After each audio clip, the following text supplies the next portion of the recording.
এই দেখো, তুমি এখনো রেগে আছো আমার উপর। আমার রাগতে বয়ে গেছে আপনার ওপর। তুমি কিছুতেই বুঝছো না, খরচ বাড়ছে। আয় না বাড়লে চলবে কি করে রাজ্য? বিদেশে আমাকে যেতেই হবে। সব বুঝেছি, সব বুঝেছি। আপনার আমাকে অসহ্য লাগছে, তাই আপনি বিদেশে যাচ্ছেন, তাই তো? তুমি আমায় ভুল বুঝছো। রাজ্য চালাতে অর্থের প্রয়োজন আছে। কেন এতদিন রাজ্য বুঝি চলছিল না? এতদিন যেভাবে চলছিল সেভাবেই চলবে। সময় পাল্টাচ্ছে।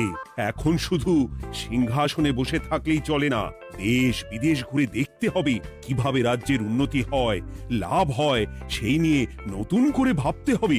তার মানে আপনি ঠিক করে নিয়েছেন আপনি যাবেন, তাই তো? হ্যাঁ। আর যতদিন আপনি না থাকবেন এখানে কি হবে ভেবে দেখেছেন মহারাজ? কে সামলাবে সব?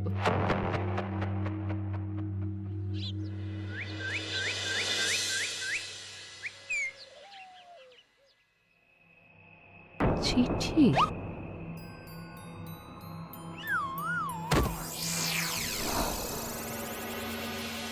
আমি অনেক ভেবে দেখলাম, আসলে এসব সিংহাসন, ক্ষমতা, প্রতিপত্তি অর্জন করা আর রক্ষা করার জটিলতার চেয়ে বাকি জীবনটা শান্তির সাথে বনে কাটিয়ে দেওয়াই ভালো। বলছি সবই তো বুঝলাম, কিন্তু এই শান্তিটাকে। মহারাজ সন্ন্যাসী হয়ে গেলেন আর এসব নিয়েও তুমি ভাড়ামি করছো গোপাল? ও মা গো, এবার কি হবে? চিন্তা করবেন না রানীমা, কৃষ্ণনগরকে আমি আমার বুক দিয়ে আগলে রাখবো। আপনার ছাতির মাপটা ঠিক মতো জানেন তো মন্ত্রী মশাই? মানে ওই গোটা কৃষ্ণনগরকে কি আপনি আপনার বুকের মধ্যে আগলে রাখতে পারবেন? গোপাল! মার্জনা করবেন মন্ত্রী মশাই। আমি বলছিলাম কি, ওইসব আগলে টাগলে রাখার আগে ওই ভালো করে খুঁজে দেখুন সব। মানে কি বলতে চাইছো কি তুমি? মহারাজকে খুঁজে বার করুন মন্ত্রী মশাই, লোক পাঠান। তিনি হয়তো এখনো বেশি দূর যেতে পারেননি। এটা কিন্তু ঠিক বলেছে গোপাল, তাকে একবার যদি খুঁজে পাই আমরা। আপনি চিন্তা করবেন না রানীমা, আমি এক্ষুনি লোক পাঠাচ্ছি। আর গোপাল, রানীমাকে বিশ্রাম নিতে দাও। যাও এখন, যত সব।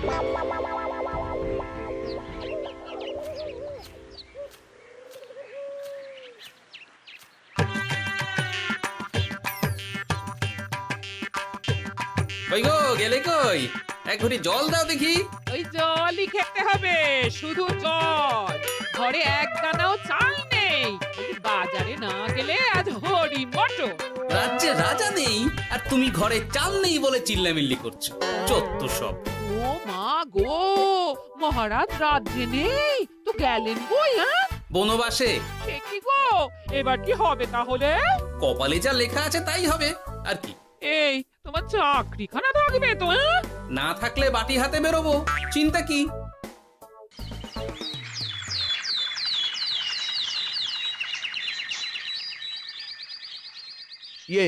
মহারাজ যখন নেই তখন আমি যখন এ রাজ্যের মহামন্ত্রী, তখন আমি। এত মানে করার কি আছে মন্ত্রী মশাই? মহারাজ নেই তো কি হয়েছে, রানীমা তো আছেন। আমরা তার কথা মতোই চলব। গোপাল একদম উচিত কথা বলেছে। হ্যাঁ, আমিও তো তাই বলছিলাম। মহারাজ যখন নেই তখন রানীমার নির্দেশ মতোই তো আমাদের সামলাতে হবে সব। কতদিন আর আগলাবে গোপাল? আজ নয় কাল এই শর্মাকেই বসতে হবে এই সিংহাসনে। যতদিন পারি ততদিন তো চেষ্টা করতেই হবে মন্ত্রী মশাই। আপনি যদি চলেন ডালে ডালে, আমি চলি পাতায় পাতায়। রাজা মশাই আছেন? আমি অনেক দূর থেকে আসছি।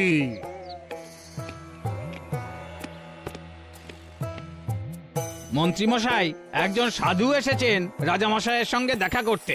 বলছেন অনেক দূর থেকে এসেছেন। জানো না মহারাজ এখন নেই? যাও, চলে যেতে বলো ওকে। মহারাজ নিরুদ্দেশ। এই মুহূর্তে সত্যিই যদি কোনো প্রাজ্ঞ সাধু বাবা রাজবাড়িতে তার পায়ের ধুলো দেয়, বলা তো যায় না যদি মহারাজের হদিস তিনি দিতে পারেন। ঠিক ঠিক, একদম ঠিক বলছেন পণ্ডিত মশাই।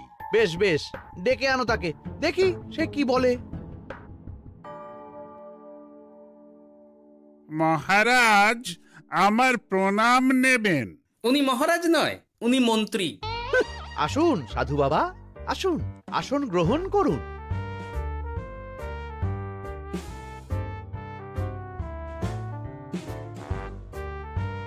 কি করলেন সাধু বাবা? এটা তো মহারাজের সিংহাসন। আপনার জন্য আমি অন্য আসনের ব্যবস্থা করে দিচ্ছি, আপনি বরং সেখানে বসুন। ওহ, রাজাই যখন নেই তখন তাঁর সিংহাসনে বসতে ক্ষতি কি? আপনি কি করে জানলেন মহারাজ নেই? বুঝলি না, সাধু বাবা যে অন্তর্যামী গোপাল। এবার কি হবে? উনি যদি বলে দেন মহারাজ কোথায় আছেন, তাহলে তো আমার আর পণ্ডিত মশাই, আগেই ওরকম হামলে পড়বেন না। আচ্ছা, আপনি যদি অন্তর্যামী হন, বলুন তো আমাদের রাজা মশাই কোথায় গেছেন? জবর জটা কালো চুলে দেনামা অতীত বলেন। বুম! মহারাজ বনবাসে গেছেন। এটা যখন বলেছেন সাধু বাবা, তাহলে মহারাজ এখন কোথায় আছেন সেটাও নিশ্চয়ই আপনি বলে দিতে পারবেন। গোপাল, সব বিষয়ে নাক গলিও না তো তুমি। ঠিক ঠিক আছে, রাজা মশাইকে নিয়ে চিন্তা হওয়া তো খুবই স্বাভাবিক, কিন্তু গোপাল, রাজা মশাই বনবাসে গেছেন, তাকে আর সংসার মায়ায় বাঁধা ঠিক কাজ হবে না। এ আপনি কি বলছেন সাধু বাবা?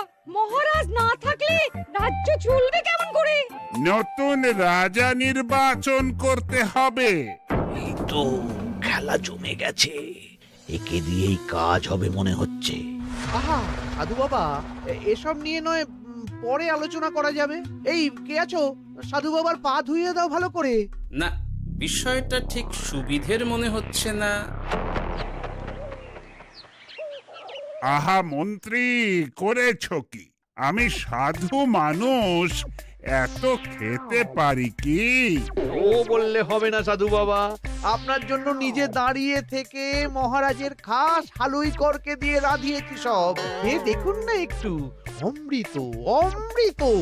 বেশ বেশ, এত করে বলছো যখন, বাহ বাহ, চমৎকার চমৎকার। আমি জানি তো যে এমন খাবার আপনি আগে কখনো খাননি। তা বটে বটে, ভেবেছিলাম কটা দিন বিশ্রাম নিয়ে চলে যাব। এখন দেখছি যা আদর আতিথেয়তা শুরু করেছ তোমরা, তাতে তো মাস কয়েক কাটিয়ে না গেলে আমারই লোকসান হবে। থাকুন না, থাকুন, যতদিন ইচ্ছা থাকুন। আমার ইচ্ছা অনুযায়ী সব চললে তো ওই গোপালের জায়গায় আপনাকেই সবার মহারথী করে রেখে দিতাম চিরকাল। এসব কি বলছো মন্ত্রী? কেন, পরিকল্পনাটা মন্দ নাকি? আমি হব এই রাজ্যের নতুন রাজা, আর আপনি হবেন আমার রাজসভার প্রধান মহারথী। বটে, কাজটা খুব একটা কঠিন না। মহারাজ বনবাসে, আর আপনি নিজেই তো বললেন তাকে ফিরিয়ে আনাও ঠিক হবে না। তাহলে? তা বলেছি, কিন্তু বাকি অন্যান্য সভাসদেরা আছে, তারা তো। আরে ছাড়ুন তো ওদের কথা। আকাশে হাত ছড়িয়ে আর একবার মন্ত্র পড়ে নেবেন, বলবেন এই রাজ্যের রাজা হওয়ার ক্ষমতা একমাত্র আমার মধ্যেই আছে। ব্যাস, সবাই মানতে বাধ্য। তারপর আমার একটা হিল্লে হয়ে গেলে আপনারটার ব্যবস্থাও আমি করে দেব, বুঝলেন? বুঝলাম, একেবারে জলের মতো পরিষ্কার। ব্যাস, কালই তাহলে কাজ শুরু করে দিন। বেশি দেরি করে তো লাভ নেই। বলা তো যায় না, মহারাজের যদি রানীমার জন্য মন কেমন করে, রাজ্যে ফিরে আসে, ওসব হওয়ার আগেই সেরে ফেলতে হবে সব কাজ। রাজা হওয়ার খুব তাড়া দেখছি তোমার মন্ত্রী। ওপরে ওঠার ইচ্ছা কার না থাকে বলুন তো সাধু বাবা? আর মাত্র কটা দিনের অপেক্ষা, ব্যাস, তারপরেই এই সিংহাসনের মালিক হব আমি। কৃষ্ণনগরের নতুন রাজা হব আমি। সমস্ত ধন দৌলত থাকবে আমার এই হাতের মুঠোয়। কি অত ভাবছেন মন্ত্রী মশাই একা একা? মানে কি ভাবছি তার কৈফিয়ত তো তোমায় দিতে হবে। হ্যাঁ হিমা, ছি ছি ছি, আপনি কেন কৈফিয়ত দেবেন? আপনার মুখ দেখলেই তো বোঝা যাচ্ছে যে আপনি কি ভাবছেন। তাই বুঝি? তা বলো দেখি কি ভাবছি আমি। আপনি ভাবছেন ওই কৃষ্ণনগরের সিংহাসনের কথা। শুনে ফেললো নাকি সব? আপনি ভাবছেন আমাদের মহারাজের কথা, তাকে কিভাবে ফিরিয়ে আনা যায় সেই কথা, তাই না? মহারাজকে যে আর ফিরিয়ে আনা যাবে না,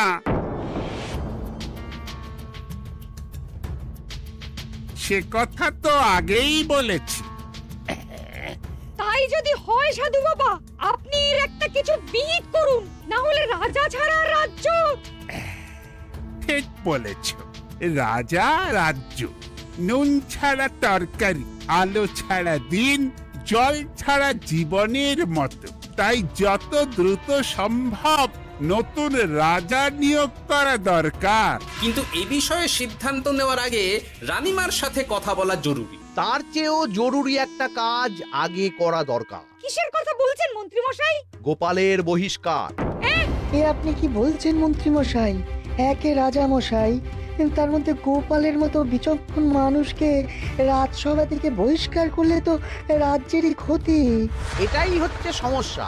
এই কক্ষে যার যেটা কাজ নয় সে সেটা নিয়ে বেশি চিন্তিত। তুমি বিজ্ঞানী, তুমি বিজ্ঞানে মন দাও, রাজকাজ আমার দায়িত্ব। তাহলে এরকম সিদ্ধান্ত নেওয়ার আগে সবার সাথে আলোচনা করা দরকার। কোনো দরকার নেই, আমি যা বলেছি তাই হবে। রাজ্যের ব্যয়ভার বাড়ছে, এই মুহূর্তে কোনো ভাঁড়কে অযথা বেতন দিয়ে পোষার কোনো মানে হয় না। তাই গোপালেরও কাল থেকে রাজসভায় আসার কোনো দরকার নেই। সবই আমি বুঝতে পারছি মন্ত্রী মশাই। বেশ, আপনি যখন বলছেন, এই আমার শেষ দিন রাজসভায়, চলি সবাই, ভালো থাকবেন।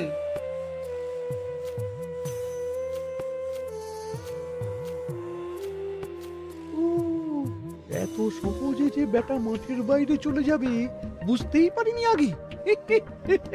এবার আমার আর সিংহাসনের মাঝে নেই কোনো বাধা, নেই কোনো কাটা। তুমি চিন্তা করো না, আমি নিজে মন্ত্রীর সাথে কথা বলবো। না না রানীমা, সেসবের দরকার নেই। মহারাজ ছাড়া রাজবাড়ি শূন্য শূন্য লাগে, আমারও মন লাগছে না এখানে। বেশ, যা ভালো বোঝো তাই করো, তবে ডাকলে এসো কিন্তু। হ্যাঁ রানীমা, নিশ্চয়ই আসবো। এখন আমি চলি। যাক, এই কদিনে মাথাটা খেলানোর সময় পাওয়া যাবে একটু, না হলে কেমন যেন গুলিয়ে যাচ্ছে সব। কি যে বলো গোপাল দাদা, এই শেষ দুটো শাকের আটি নিয়েও দরদাম করবে তুমি? ওরে, আমি বেকার মানুষ, দরদাম না করে উপায় আছে আমার? হ্যাঁ শোনো শোনো শোনো, মহারাজ কৃষ্ণচন্দ্রের অবর্তমানে কৃষ্ণনগরে নতুন রাজা হিসেবে নির্বাচিত হবেন রাজ্যের মহামন্ত্রী। সেই শুভানুষ্ঠানে রাজবাড়িতে আমন্ত্রণ রইল। এসব কি হচ্ছে বলো তো গোপাল দাদা? ভেতরের খবর আছে নাকি কিছু? না গো ভাই, তুমিও যা জানো আমিও ততটুকুই জানি। ও গোপাল দাদা, ব্যাপার কি? এ সময় এখানে কি চাই? রানীমার জরুরি তলব, এখনই ওই রাজবাড়ি যেতে হবে তোমাকে। কিন্তু আমার যে বাজার হয়নি এখনো। আরে ওসব বাজার টাজার পরে হবে, তুমি এখন আমার সাথে চলো তো। মন্ত্রীকে আমি বিশ্বাস করেছিলাম, ও যে এইভাবে বিশ্বাসের সুযোগ নেবে আমি একদম বুঝতে পারিনি। আমাদের এক্ষুনি অন্যান্য সভাসদদের সাথে কথা বলা দরকার রানীমা। কারোর সাথে কথা বলার দরকার নেই রানীমা, আমি নিজেই চলে এসেছি আপনার সাথে কথা বলতে। এখানে কি জন্য এসেছো গোপাল? রানীমার কান ভাঙাতে? বাহ, আপনি সবার মাথা মুড়িয়ে সিংহাসন কবজা করতে পারেন, আর আমি রানীমাকে সেই সত্যি কথা জানাতে পারি না? চুপ! ভুলে যেও না, আমি কৃষ্ণনগরের হবু রাজা। মুখ সামলে কথা বলবে আমার সাথে।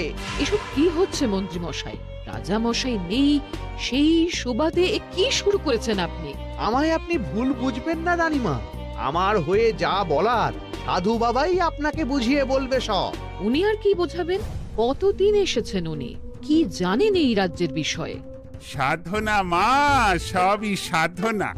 সাধনার জোর থাকলে সবকিছুই জানা যায়। ভূত ভবিষ্যৎ অতীত সব। সেই জোর থেকেই বলছি মা, মন্ত্রীর কপালে আমি জ্যোতি দেখতে পাচ্ছি।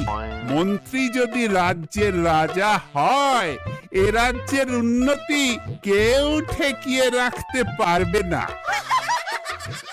আপনাদের একটা কথাও বিশ্বাস করি না আমি, এসব আপনাদের ষড়যন্ত্র। এ আপনি ভুল করছেন রানীমা। যা হোক, যে কথা আমি বলতে এসেছি, রাজা যখন আমি হচ্ছি তখন তো আমাকে এই প্রাসাদেই থাকতে হবে, ফলে আমার স্ত্রীকেও এখানে এসেই থাকতে হবে। সে তো আর একা থাকতে পারবে না, তাই আপনি যদি এই ঘরটা ছেড়ে দিতেন। কিন্তু মন্ত্রী মশাই, তুমি কি বলছো মন্ত্রী? এখানে না থাকলে রানীমা থাকবেন কোথায়? আর আমি তো এমন কোন বিধান দিইনি যে রানীমাকে অন্যত্র পাঠাতে হবে। সবকিছুর জন্য তো আপনার বিধান দরকার নেই সাধু বাবা, এ আমার নিজের বিধান। আমি রাজা হব, আমার স্ত্রী রানী হবে, তারও তো অধিকার আছে রানীর মতো থাকার, রানীর মহলে থাকার। আপনার ব্যবস্থা আমি অন্যত্র করে দেব রানীমা, আপনি কিচ্ছু ভাববেন না। হাজার হোক আপনি আমাদের প্রাক্তন মহারাজের স্ত্রী বলে কথা। কি বলো গোপাল? আমার মনটা আসলে অনেক অনেক বড়, তোমরা খালি দেখতে পাও না সেটা। কাজটা কি আপনি ঠিক করলেন মন্ত্রী মশাই? শোনো গোপাল, আমাকে ঠিক ভুল বোঝাতে এসো না তুমি, বরং কাল সময় মতো চলে এসো। কৃষ্ণনগরের নতুন রাজার রাজ্যাভিষেকের জন্য মহাভোজের আয়োজন হবে। যতদিন পাচ্ছ খেয়ে নাও পেট ভরে।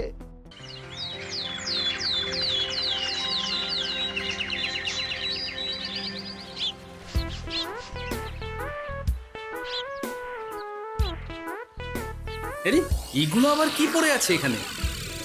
কি এ তো মহারাজের পোশাক, এখানে এসব কি করে এলো? তাহলে কি মহারাজ?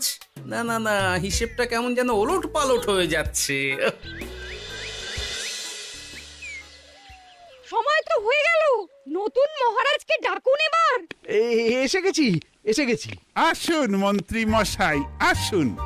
মুকুট নিয়ে দাঁড়িয়ে আছি আপনার মাথায় পরাবো বলে। সাধু বাবা, এবার মহারাজ বলা অভ্যাস করুন। মহারাজ। মহারাজের হদিশ পাওয়া গেছে মন্ত্রী মশাই, মহারাজের হদিশ পাওয়া গেছে। এই কি স্বপ্ন কথা? মহারাজের হদিশ পাওয়া গেছে মানে কোথায় মহারাজ? না না, মহারাজ না, মহারাজের পোশাক পরে আছে পুকুরের ধারে। আমার মনে হয় তিনি ওই পুকুরে ডুব দিয়ে নিরুদ্দেশ হয়ে গেছেন। ও তাই বলো? তা বেশ তো, প্রাক্তন রাজার জন্য না হয় কিছুক্ষণ নীরবতা পালন করে নেব আমরা, ব্যাস। এ আপনি কি বলছেন মন্ত্রী মশাই? মহারাজ সত্যি ওই পুকুরে ডুব দিয়েছেন কিনা সেটা তো তুলিয়ে দেখা দরকার একবার। সেসব হবে আমি রাজা হওয়ার পর। নিন সাধু বাবা, মুকুট পরান। কিন্তু মন্ত্রী মশাই, আরো একটা দুঃসংবাদ আছে যে। ও আবার কিসের দুঃসংবাদ? মহারাজ যে পুকুরে ডুব দিয়েছেন সেই কথা বলতেই রানীমা অজ্ঞান হয়ে গেছে। তুমি যে কি করো না গোপাল, শুভ সময়ে অশুভ একটা সংবাদ দিয়ে দিলে তো সব বরবাদ করে। এই কে আছো? গ্রেফতার করো গোপালকে। তার আগে তোমায় গ্রেপ্তার করা হবে। এত বড় সাহস তোমার? হবু রাজাকে গ্রেপ্তার করার কথা বলো তুমি? আজ তোমার একদিন কি আমার একদিন? কিসের হবু রাজা? আমি কৃষ্ণনগরের আসল রাজা। হ্যাঁ, আমি। কি মহারাজ, আপনি? হ্যাঁ, আমি। অনেক দিন ধরে তো তোমার বাড়বাড়ন্ত দেখলাম, আজকে খেলা শেষ। কিন্তু গোপাল, রানী কোথায়? কেমন আছে সে? এক্ষুনি তার কাছে আমাকে নিয়ে চলো। রানীমা ভালোই আছে মহারাজ, কিচ্ছু হয়নি তার। কিন্তু তুমি যে বললে রানী অজ্ঞান হয়ে গেছে। এটুকু মিছে কথা না বললে যে আপনার লুকোচুরি খেলাটা এত সহজে শেষ হতো না মহারাজ। লুকোচুরি বটে, কিন্তু তুমি বুঝলে কি করে এত সব? প্রথম সন্দেহটা হলো যখন রানীমাকে অন্যত্র রাখার কথা বলতেই আপনি বিচলিত হয়ে উঠলেন, তখন। তারপর পুকুর পাড়ে আপনার পোশাক, ব্যাস এটুকুই, আর কিছু নয়। আর প্রথম দিন রাজসভায় এসেই সোজা সিংহাসনে চড়ে বসা, ব্যাস। একে একে 2 আর 2 2 4 করে ফেললাম। তারপর মনে হলো রানীমার প্রতি টান ফিরিয়ে আনতে পারে আপনাকে আপনার আসল রূপে। তাই এই মিছে কথা। অধমের অপরাধ মার্জনা করবেন মহারাজ। গোপাল, তোমার তুলনা নেই। কিন্তু মহারাজ, আপনি কেন এই ছদ্মবেশ নিয়েছিলেন তার আসল উদ্দেশ্যটা কিন্তু এখনো আমার কাছে পরিষ্কার হয়নি পুরোটা। আসলে আমি পরীক্ষা করছিলাম, বুঝলে, কিসের পরীক্ষা মহারাজ? যে আমার অনুপস্থিতিতে কে এই রাজ্য চালাবে তার পরীক্ষা। এবং আমি ঠিক করেছি যে কদিন ব্যবসার কাজে আমি বাইরে থাকব, ততদিন রানীর পরামর্শ মতো সমস্ত কিছু সামলাবে গোপাল।